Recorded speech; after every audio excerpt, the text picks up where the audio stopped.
In this video, evidence will be presented that the murder of LaVoy Finicum was premeditated.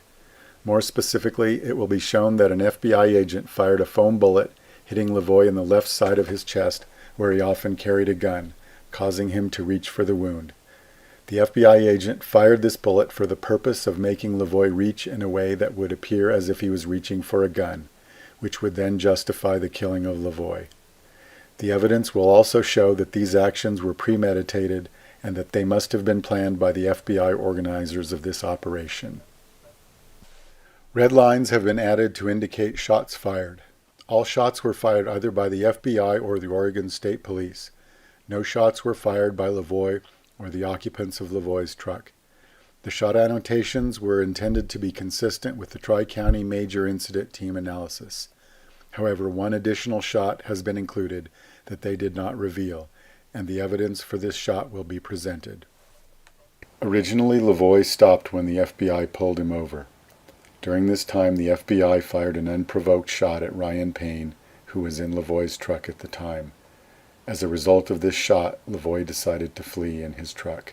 What about Ammon and those guys? We can't get around them. I'm going to go get help.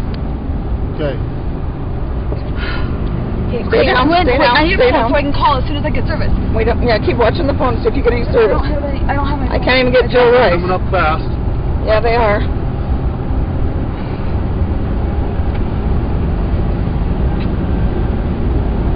Okay, I don't know about numbers. Well, I got numbers, but I can't call because we have no service. Okay. No, mobile network not available. Do you have numbers for people here in town? As LaVoy comes around a blind curve, he sees the roadblock and begins braking. It is important to note that the roadblock is set up around a blind curve with a speed limit of 65 miles per hour, and that there is a significant downhill slope on this curve, and there is a 3-foot snowbank blocking the vision of the road ahead. All of these factors make the roadblock difficult to recognize and make it difficult to stop in time. It is very unusual to find conditions such as these to make a maximally deadly roadblock. Had the FBI moved the roadblock further down the road, it would have been easier to spot and easier to stop and much safer. The placement of the roadblock is designed to create a situation where LaVoy crashes into the roadblock, which can justify the killing of LaVoy. As LaVoy approaches the roadblock, notice that 3 shots are fired at his truck. There is no possible way that these 3 shots could stop the truck or make the situation safer for anyone, since at this time LaVoy is attempting to slow down as seen by his brake lights. These shots are fired to prevent LaVoy from being able to stop and to provoke a violent confrontation in order to justify killing LaVoy. Hang on. Okay, they're shooting. Hang on. Okay, we're here. Go ahead and shoot me. Immediately as LaVoy exits the truck with his hands up, he is fired upon twice. His hands remain up. These shots were an attempt to provoke LaVoy to some action that might justify killing him. At this point, LaVoy has been fired upon 6 times. Every shot fits with a pattern of trying to provoke a situation that will justify killing LaVoy. Although the previous 6 shots and the dangerous placement of the barricade indicate premeditated murder by themselves, the events in the next few seconds are the focus of this video, and these are the most important events to show that the murder of LaVoy was premeditated. First, look at the actions of LaVoy as he leaves the truck. Notice that LaVoy is walking with a steady gait away from the truck. LaVoy keeps his hands up consistently even when 2 shots are fired, narrowly missing LaVoy. LaVoy is moving away from his truck because he knows he will be killed, and he is trying to draw fire away from the other people in the truck. He is walking to the most exposed position. If he intended to fight, he would not do this. Instead, he would have pulled his weapon earlier and used the truck as cover. I have stopped the video at the time of the foam bullet shot. Now watch the change in motion of LaVoy after the foam bullet shot. He looks confused, he limps, he lurches forward, he is spinning around and not walking straight, and his arms come down and go up several times. The character of LaVoy's motion has changed dramatically at this point. Something must have happened to explain this. Now we will examine the actions of this FBI agent who is kneeling in the snow with his gun aimed at LaVoy. For now I will assume that this FBI agent has not taken a shot and show that this leads to absurd conclusions. This FBI agent is not sighting his gun with the physical sight. He is kneeling and shooting from the hip. Although this makes it much harder to see that he is aiming his gun at LaVoy, this can be verified. This is very unusual since he has had time to prepare. This FBI agent uses cover in an unusual way. This FBI agent has positioned himself so that the black truck is between himself and the video camera. This FBI agent has not used the truck to protect himself from LaVoy. As soon as this FBI agent sees LaVoy reaching, this FBI agent turns away quickly. This is the opposite of what he should do in this situation. Would you turn your back on a man who has already been shot at 6 times and might be reaching for a gun? This FBI agent didn't think that LaVoy was reaching for a gun, and he bet his life on it. LaVoy has not been disarmed or secured, and this FBI agent turns away at the crucial moment, putting his fellow officers in danger. This FBI agent was waiting for LaVoy to come into view. Within 1 second of LaVoy coming into his view, he turns and walks away. This makes no sense. LaVoy is now visible.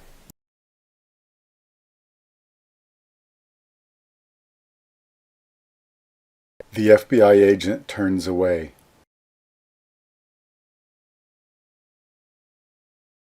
Here is the same segment at normal speed. LaVoy is now visible. The FBI agent turns away. As this FBI agent turns away, he is crouching, apparently hiding from something, but he is not hiding from LaVoy. His back is fully exposed to LaVoy, and this FBI agent does not seek cover from LaVoy, although cover is easily available behind any of the trucks.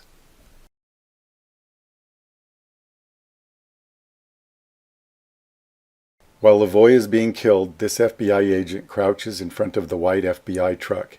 He is still exposed to LaVoy, even though cover is only 1 step away.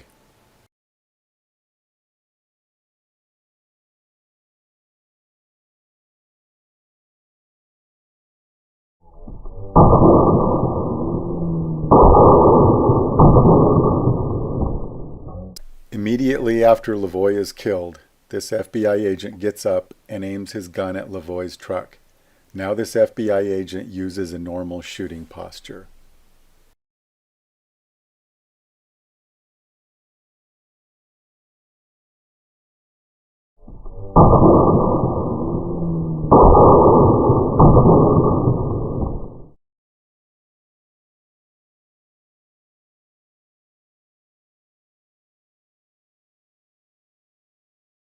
When it is assumed that LaVoy was reaching for a gun, the actions of this FBI agent appear to be insane. Nothing that he has done makes sense. A theory that interprets this FBI agent's actions as insane cannot be correct. We need to look for another explanation. If we assume different motives for this FBI agent, all of these events and more will be easily explained. This FBI agent is armed with foam bullets, and his job is to shoot LaVoy in the area where LaVoy carries a gun.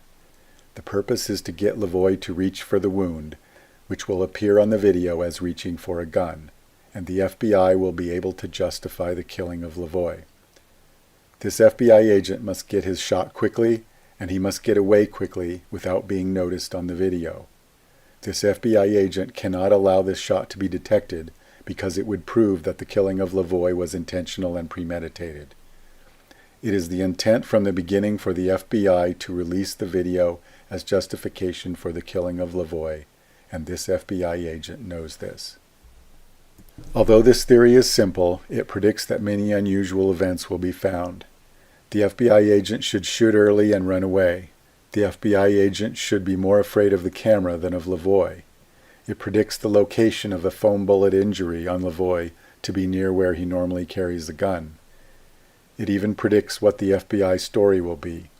Because of the unusual nature of these predictions, if these things are found, it will be strong evidence for the theory. In addition, many events that up to now have had no explanation at all from any theory will be shown to have an explanation from this foam bullet theory. This FBI agent is hiding the fact that he is shooting. He is shooting from the hip, probably using a laser sight. This FBI agent is using the truck as cover to hide from the camera. He is not using the truck as cover from LaVoy. The fact that the truck fails to hide him from the camera is only due to the high angle of the camera at this instant, defeating his attempt to hide. This FBI agent shoots as soon as LaVoy is visible to him. He needs to get his shot as soon as possible.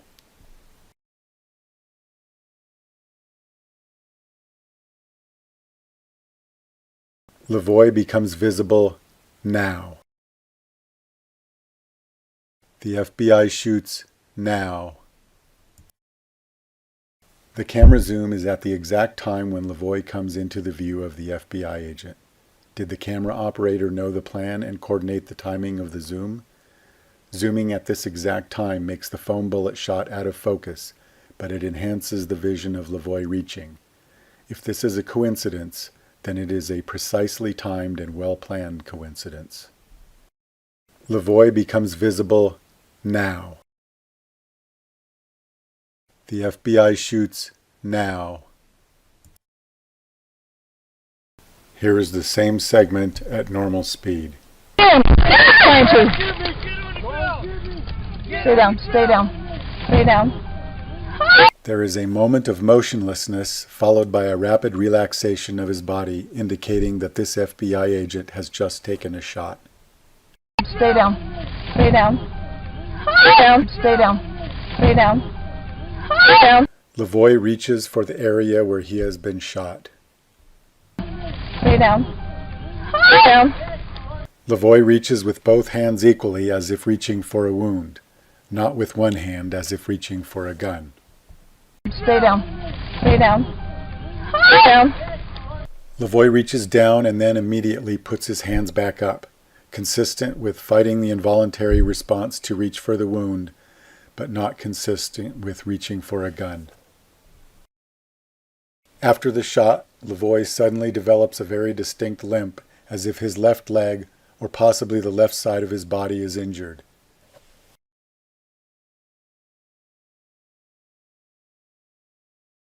LaVoy is clearly injured, but not as severely as one would expect from a real bullet, possibly indicating that a foam bullet was used.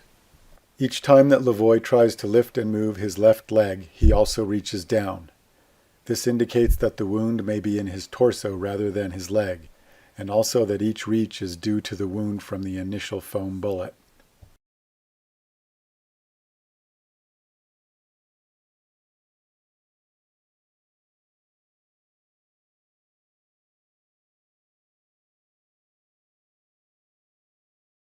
If the injury is near where LaVoy carries a gun, it would be in the rib cage on his left side. This would make it very hard to hold up his hands, especially when lifting and moving his left leg. This matches the motion that we see from LaVoy.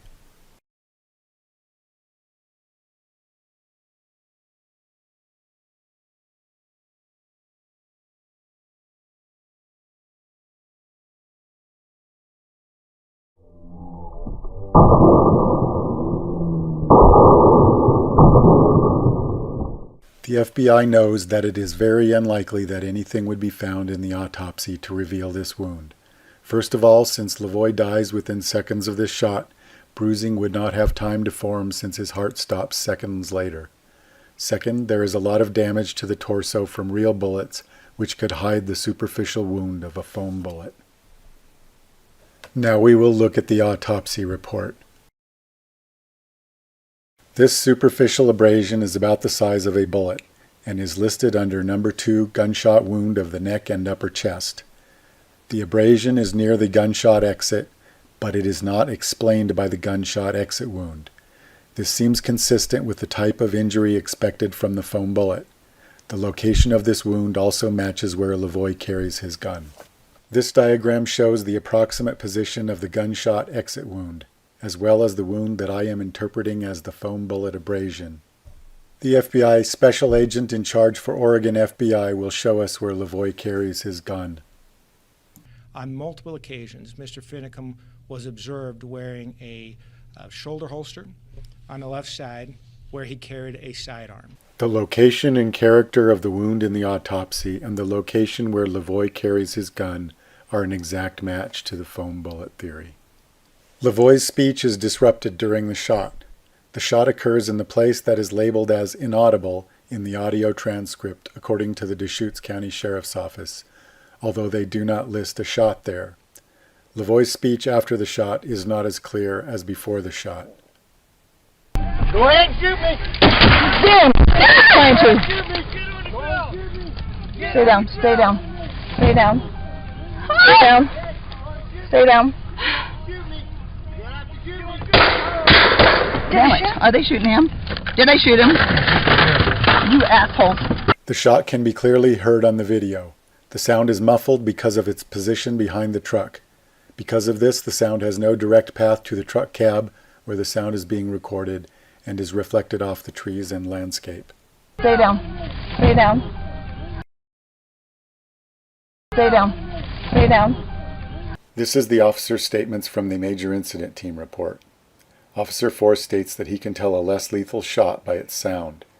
Here I will compare the sound of the foam bullet shot to LaVoy with the sound of shots using lethal bullets. Here is the foam bullet shot to LaVoy.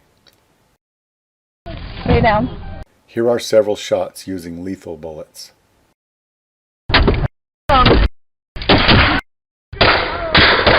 Now we will compare the sound of the foam bullet shot to LaVoy with other less lethal shots. The less lethal shots also have the sound of the bullet hitting the truck. Try to recognize the underlying sound of the shot. Here is the foam bullet shot to LaVoy. Stay down. Here are the less lethal shots. Shit. Keep going. Up. Yes. That's ridiculous.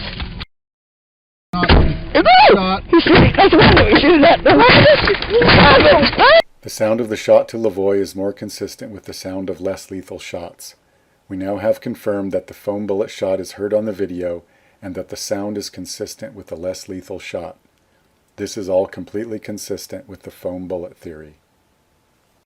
Victoria screams immediately after the shot.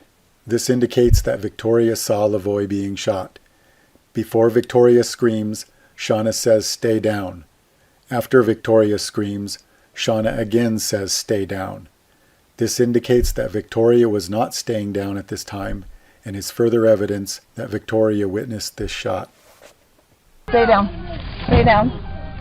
Stay down. Stay down. Victoria claims that she watched LaVoy get shot while walking with his hands in the air. She clearly describes the first shot as being separate from the three-shot sequence that killed LaVoy. Her description of this shot is consistent with the video and consistent with the foam bullet theory. They shot him like right there because he was just walking with his hands in the air, and I saw it. I swear to God, he was just walking with his hands in the air, and they shot him. And they shot him dead, and then after he was down on the ground, they shot him 3 more times. Damn it. Are they shooting him? The FBI agent turns away immediately after the shot. Because of the rapidness of this action, he must have planned his exit before taking the shot. Stay down. Stay down. Stay down. Stay down. This FBI agent turns away as soon as LaVoy begins to reach. His mission has been accomplished. Now he needs to make his escape.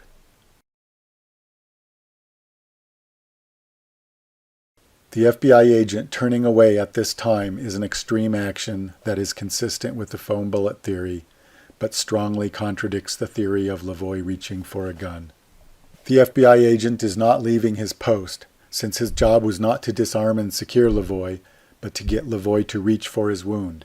His job is now to get away so that his shot will not be discovered. The FBI agent's gun hand remains pointed at LaVoy even as he is beginning to turn. This indicates that a shot has just been taken. His gun hand remains tensed longer because it must absorb the gun recoil. Had he not just taken a shot, his gun hand would have moved with his body as he turned. This FBI agent is trying to hide, but not from LaVoy. He is trying to avoid being noticed on the video. While LaVoy is being killed, he crouches low in front of the truck, making himself nearly invisible to the camera.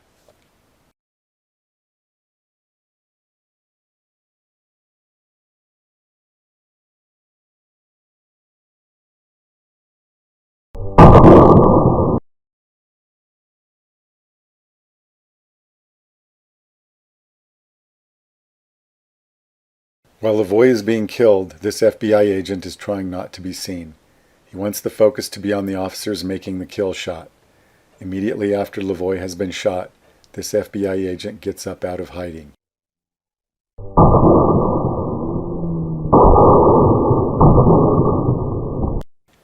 This FBI agent now aims his gun in the normal way and is no longer hiding his shot.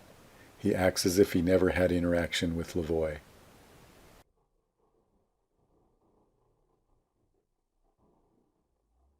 After this FBI agent points his gun at LaVoy's white truck, less lethal rounds can be heard hitting the truck near where he is aiming.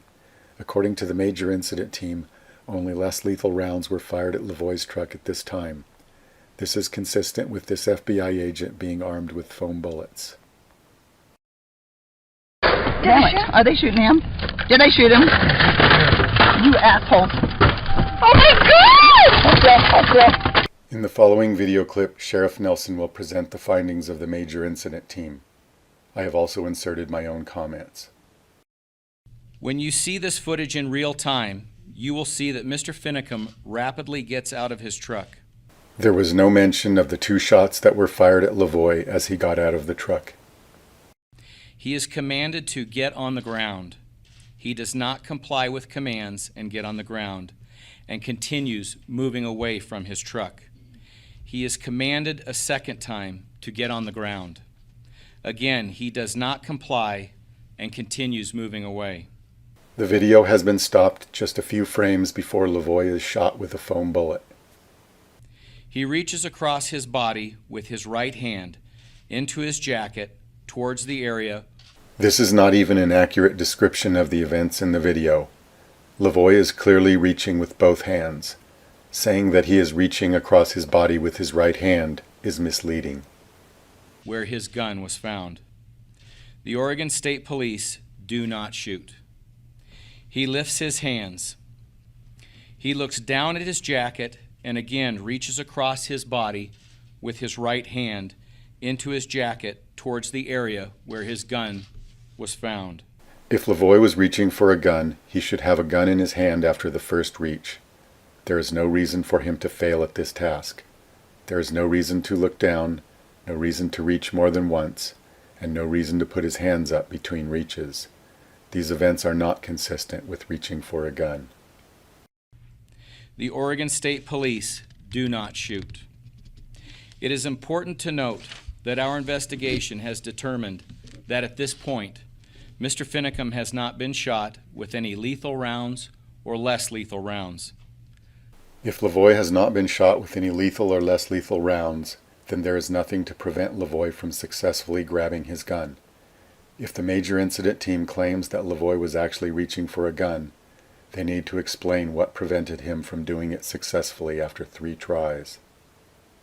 They have presented a case for why the officers may have mistakenly thought LaVoy was reaching for a gun, but when they try to claim that LaVoy actually was reaching for a gun, their reasoning fails. In order to maintain the theory of LaVoy reaching for a gun, they have had to ignore most of the evidence or pretend that it is not relevant and focus only on the evidence that was engineered, primarily LaVoy reaching down. They must also gloss over the details of the reaching event, because when you look at them too closely, they are not consistent with LaVoy reaching for a gun. This is a summary of the evidence that was presented. 3 theories are compared. First, the theory that LaVoy reached for a gun. Second, the foam bullet theory, but assuming that it was not premeditated and that the FBI agent made the decision to fire as the situation developed. Third, the foam bullet theory that has been presented in which the murder of LaVoy was premeditated. A plus sign is placed in the table if the evidence is explained by the theory. A minus sign is placed in the table if the evidence contradicts the theory. If a spot in the table is blank, this means that the evidence is not explained by the theory. To score each theory, 1 is added for each plus sign and 1 is subtracted for each minus sign.